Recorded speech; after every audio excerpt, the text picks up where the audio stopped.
a good one. Did you get that, I hope? Yep.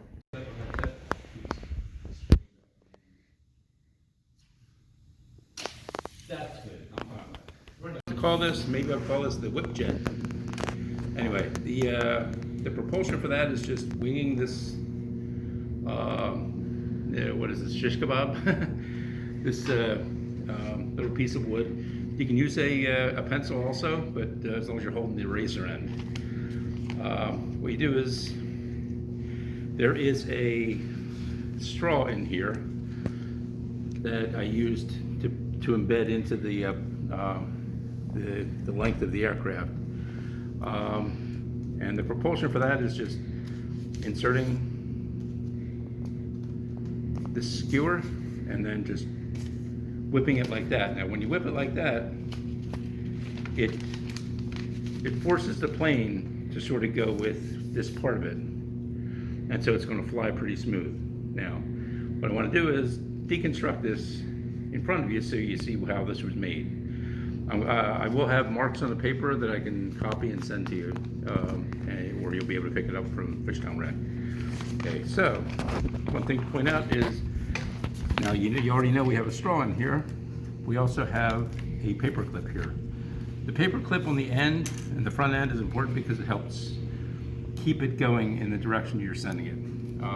With how light the aircraft is, having this in here, although it seems light too, it keeps that nose sort of on the path of where you want it to go. Okay, so when I pull this apart, you'll see a bunch of fold marks, and I used a pen to mark where these creases are. Now, with these markings, you'll see different numbers. Okay. You pull this apart first. Okay. The first crease is this one right here, right down the middle of the paper. Okay. When I pull this apart, you'll see it. You see it better. So it was literally just folded in half, and then folded back to create this. So on both sides, we have this line that's parallel to the straw, but it houses the straw in here. And if you see staples, they'll put here, I have 3 staples in here. And they're pretty much along that line. It's kind of hard to tell where that staple goes, but this one's a little closer than I want. But in any event, as long as it's close to that line and doesn't pinch it to the point where the skewer gets stuck. If it gets stuck, you know, that's going to ruin the ability to fling this thing far. Now this does go about 40 plus feet. I've gotten up to 50 feet so far indoors. Haven't tried it outdoors too much right now, but lately rather. But okay, so this fold here is the first one. These 2 here on the sides are the second one to create this straw pocket. Then the rest is just halving it, sort of halving that angle. So instead of a 90, now it's 45. Okay, folding it again. Look, that was the that was the third fold. If you remember, first fold, second folds. These are the third folds. Okay. Okay. These 2 are the fourth folds. And again, you're just halving it. It doesn't have to be perfect, but the closer you are to the line, the ones we have, the better. And then here's the 5th fold on each side. Okay. Now, okay, so what you're seeing is a plane that it may not stay in the air long, but it is going to go pretty far.